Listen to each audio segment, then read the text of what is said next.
जय हिंद फ्रेंड, हिंदी और प्राइड में आप सभी का स्वागत है। फ्रेंड्स, यहाँ पे हम TGT PGT Hindi practice set लेकर चल रहे हैं और यहाँ पे देखिए जो क्वेश्चन आज हमें करना है, ये 200 नंबर से क्वेश्चन यहाँ कंटिन्यू करना है। साय में धूप काव्यकृति के रचयिता इनमें से कौन है? तो साय में धूप जो है इसे हमने क्वेश्चन किया था, ये दुष्यंत कुमार के द्वारा जो रचित है, काव्यकृति है दुष्यंत जी का। निम्नलिखित में से कौन सी काव्यकृति राम कथा पर आधारित नहीं है? तो इसमें देखिए ये जितनी भी काव्यकृतियाँ दी गई हैं, इसमें ये पूछा गया है कि इनमें से कौन सी काव्यकृति ऐसी है जो राम कथा पर आधारित नहीं है। संबूक, संशय की एक रात, महाप्रस्थान, अग्निलीक। तो यहाँ पे देखिए संबूक, अग्निलीक, संशय की एक रात, महाप्रस्थान में ये जो महाप्रस्थान है, महाप्रस्थान पहले तो ये किस लेखक के द्वारा लिखा गया है? नरेश मेहता। नरेश मेहता की कृति है महाप्रस्थान। इसका कथानक महाभारत पर आधारित है।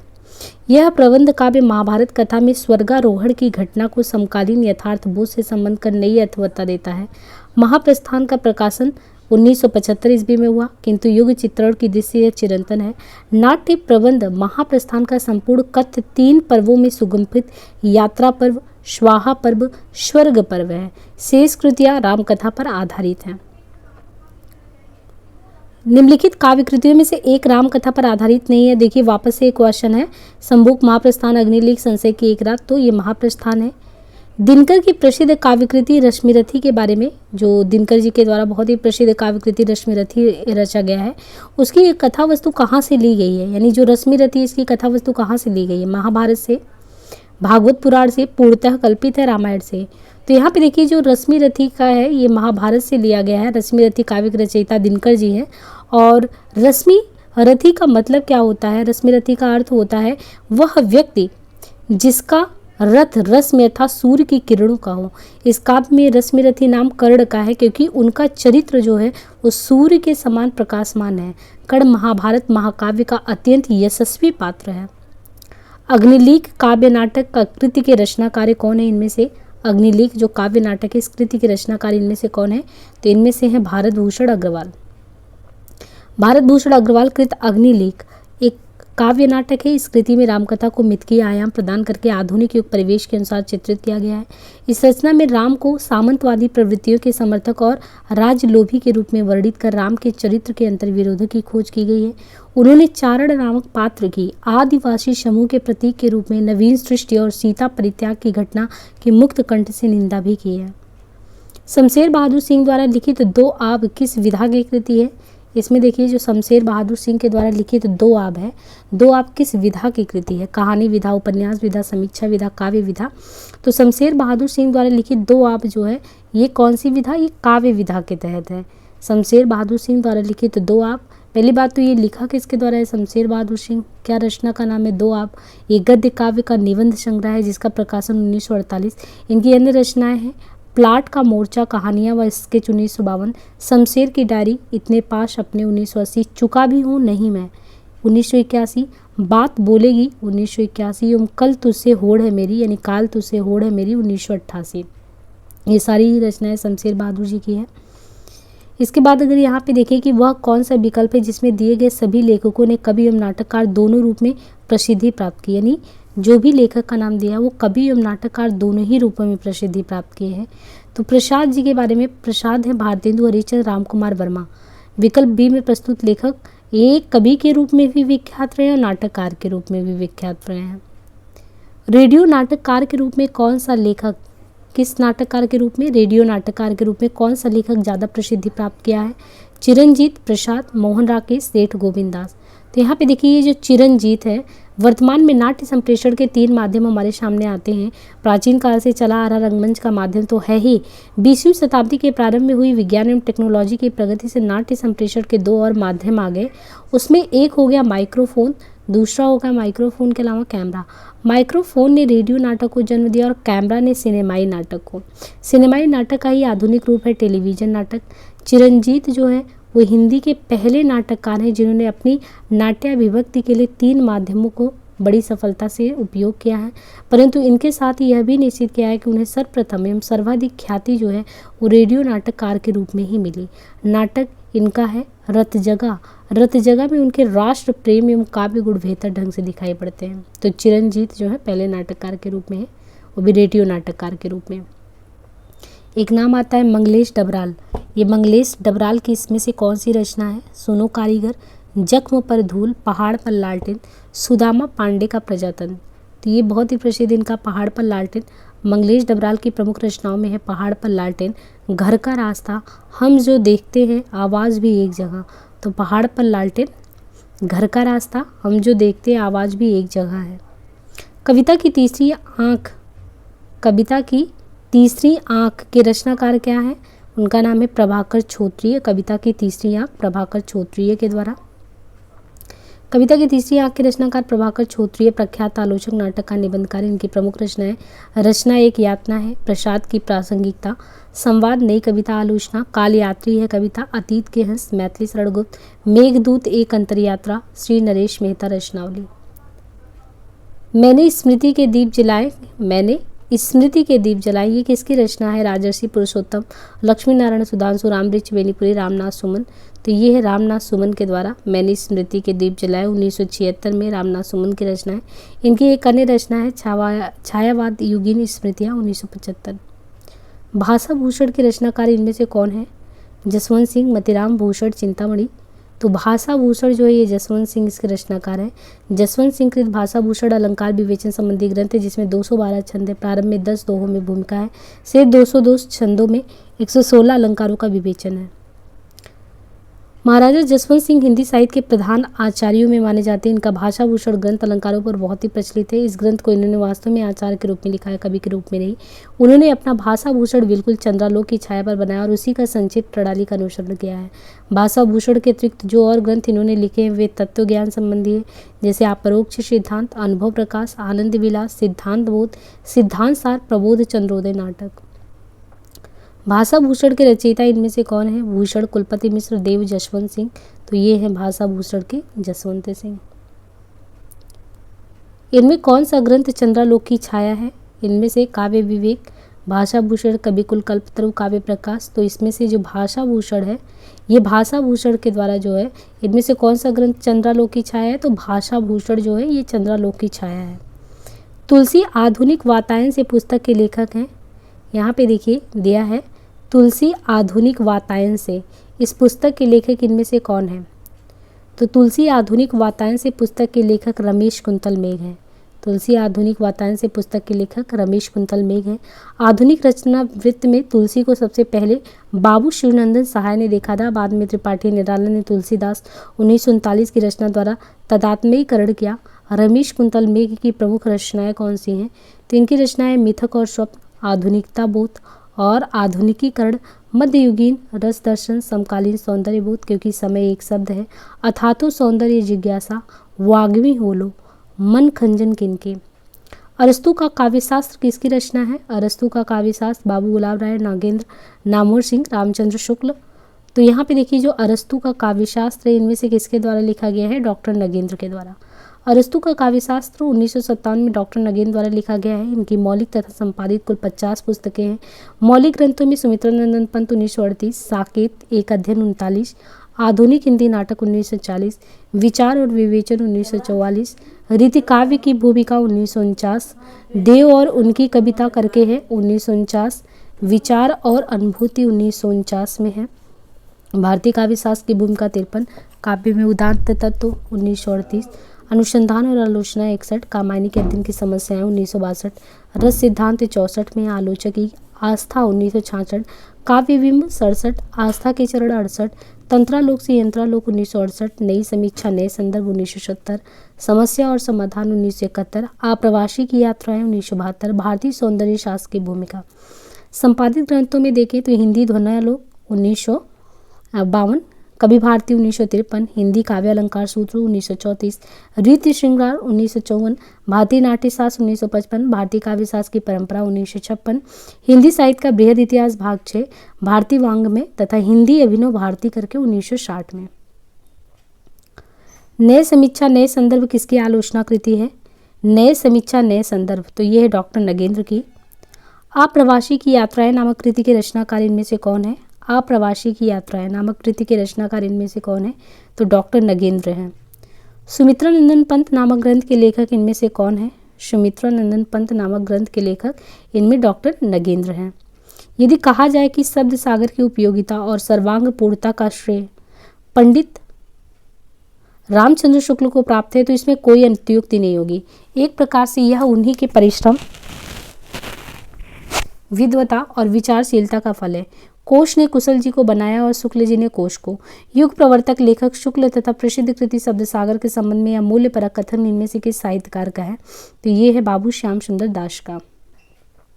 बाबू श्याम सुंदर दास ने हिंदी शब्द सागर की 31 जनवरी 1929 को प्रकाशित भूमिका में लिखा है कि इस कोश के कार्य में आरंभ से लेकर अंत तक पंडित शुक्ल का संबंध रहा है और उन्होंने इसके लिए जो कुछ किया वो विशेष रूप से उल्लेखित होने योग्य है।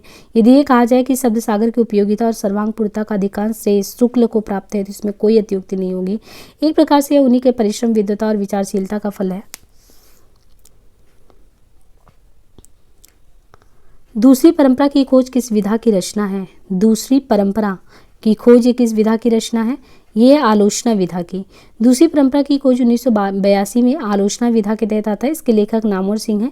ये कृति हजारी प्रसाद द्विवेदी पर केंद्रित है। यानी दूसरी परंपरा की खोज आलोचना विधा है और ये नामवर सिंह ने लिखा है। किस पे लिखा है? हजारी प्रसाद द्विवेदी पर। इनकी अन्य आलोचनात्मक कृतियाँ हैं हिंदी के विकास में अपभ्रंश का योग 1952, छायावाद 1955, इतिहास और आलोचना 1957, आधुनिक साहित्य की प्रवृत्तियाँ 1962, कहानी नई कहानी 1965, कविता के नए प्रतिमान 1968। डॉक्टर नामवर सिंह की पुस्तक है दूसरी परंपरा की खोज, वो किस पर केंद्रित है? तो ये हजारी प्रसाद द्विवेदी पर। वही क्वेश्चन है। दूसरी परंपरा की खोज के लेखक कौन है? नामवर सिंह। निम्नलिखित में से किस कृति के लेखक नामवर सिंह है? तो देखिए वही क्वेश्चन कितनी बार घुमा के आया है। तो कौन है लेखक दूसरी परंपरा की खोज? कविता के नए प्रतिमान के लेखक इनमें से कौन है? तो कविता के नए प्रतिमान के लेखक कौन है? डॉक्टर नामवर सिंह है।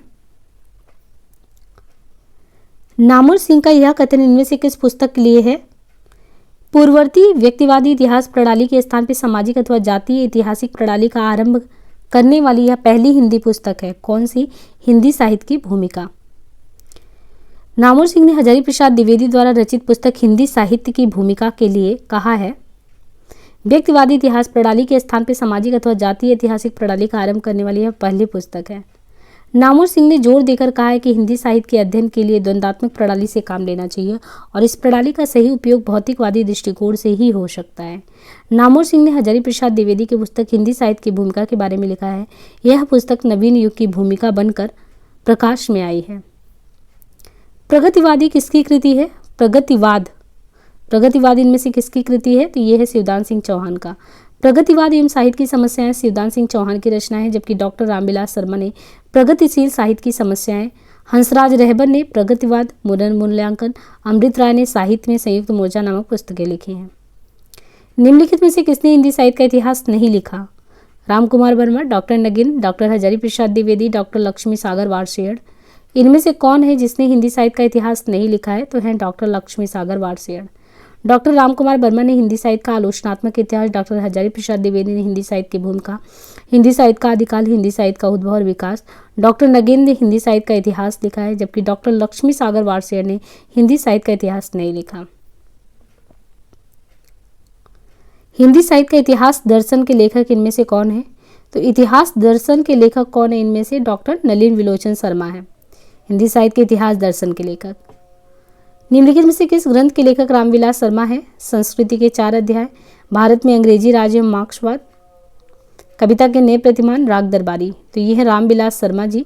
ये भारत में अंग्रेजी राज और मार्क्सवाद, क्योंकि रामविलास शर्मा मार्क्सवादी भी थे और इन्होंने रामविलास शर्मा ने आधुनिक हिंदी साहित्य के प्रसिद्ध आलोचक, निबंधकार, विचारक और कवि थे। इन्होंने निराला पर एक आलोचनात्मक लेख इसी नाम से लिखा था। निराला की साहित्य साधना 3 भागों में 1962, 72, 76 भी इनकी एक आलोचनात्मक कृति है। अन्य महत्वपूर्ण तथ्यों पे गौर करें तो डॉक्टर रामविलास शर्मा की प्रमुख कृतियां हैं गांधी, अंबेडकर, लोहिया। मतलब इनकी कृतियों में गांधी, अंबेडकर, लोहिया और भारतीय इतिहास की समस्याएं, भारतीय संस्कृति और इतिहास, महावीर प्रसाद द्विवेदी और हिंदी नवजागरण, पश्चिमी एशिया और ऋग्वेद, नई कविता और अस्तित्ववाद, भारतीय युग और हिंदी भाषा का विकास परंपरा, भारत में अंग्रेजी राज एवं मार्क्सवाद, भारतीय साहित्य और हिंदी जाति के साहित्य की अवधारणा, भारतीय युग, भारत के प्राचीन भाषा, परिवार और हिंदी आदि, ये सारी रचनाएं इनके द्वारा हैं। प्रेमचंद और उनका युग, परंपरा का मूल्यांकन, निराला की साहित्य साधना, भाषा और समाज तथा भाषा, साहित्य और संस्कृति भी इनके प्रमुख आलोचनात्मक ग्रंथों की श्रेणी में आते हैं। निराला की साहित्य साधना आलोचना की कृति के कितने भाग हैं? तो यहाँ पे देखिए जो निराला की साहित्य साधना है, आलोचना कृति के कितने भाग हैं, तो ये 3 भाग हैं। इनमें से किस ग्रंथ के लेखक जो है रामविलास शर्मा है? हिंदी साहित्य की भूमिका, निराला, आत्महंता आस्था, मध्यकालीन बोध का स्वरूप, भारत में अंग्रेजी राज और मार्क्सवाद। तो ये पहले भी क्वेश्चन आया है और पीजीटी में 2002 में फिर से क्वेश्चन रिपीट हुआ कि इनमें से भारत में अंग्रेजी राज और मार्क्सवाद जो है ये किसकी रचना है? रामविलास शर्मा जी की है।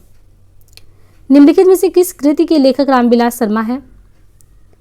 तो यहाँ पे रचनाएं हिंदी के विकास में अपभ्रंश का योगदान, दूसरी परंपरा की खोज, छायावाद, भाषा और समाज।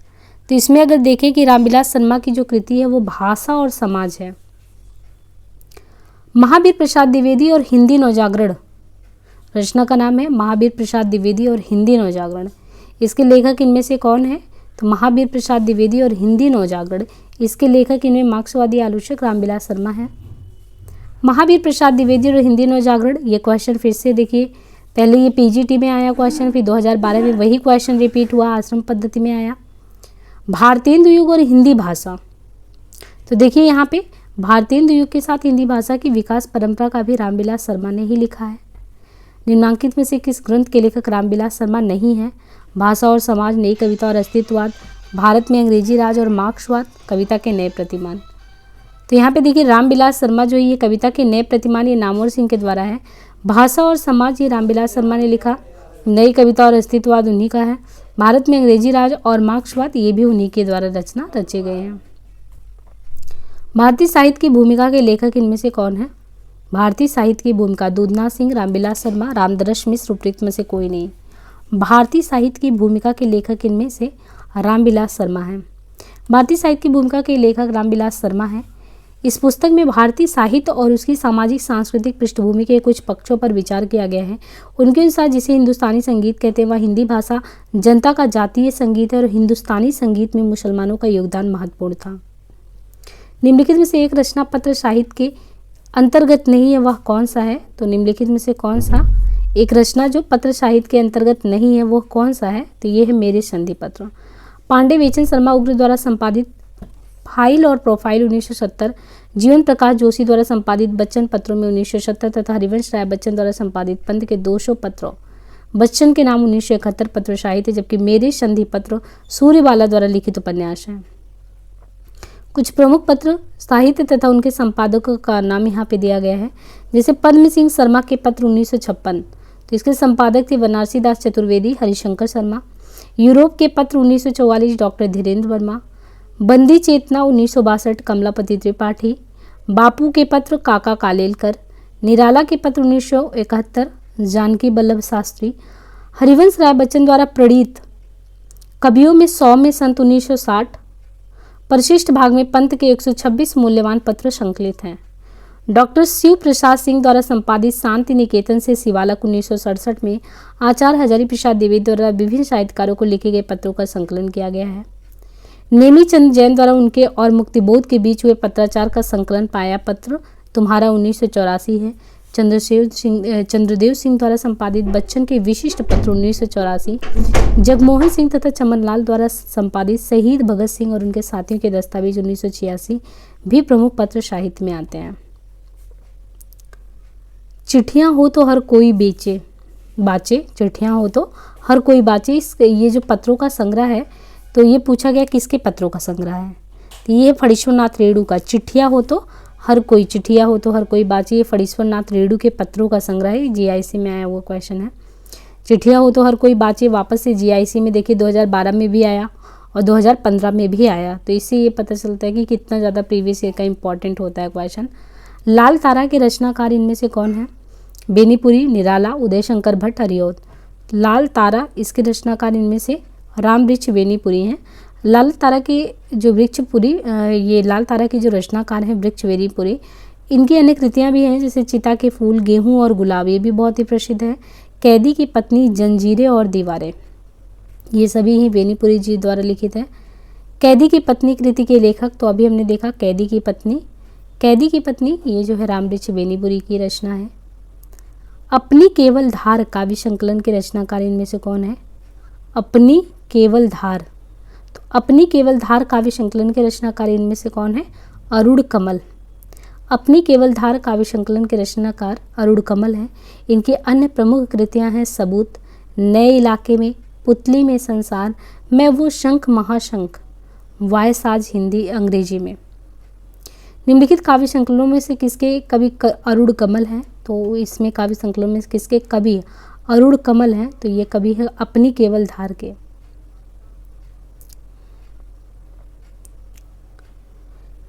नए इलाके में किसकी काव्य कृति है? बोधिसत्व, उदय प्रकाश, विनोद कुमार शुक्ल, अरुण कमल। नए इलाके में है अरुण कमल का। टीजीटी पुनर्परीक्षा में नए इलाके में यह अरुण कमल का।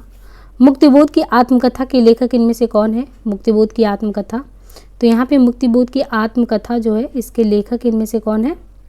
ये है विष्णुचंद्र शर्मा। मुक्तिबोध की आत्मकथा के लेखक विष्णुचंद्र शर्मा है। समय के आरोही क्रम में कौन सी रचना पहले आई है? अंधेर नगरी, आत्मीन पद, त्यागपत्र, तुम चंदन हम पानी। तो समय के आरोही क्रम में अंधेर नगरी जो है, देखिए यहाँ पे क्रमशः दिया गया है।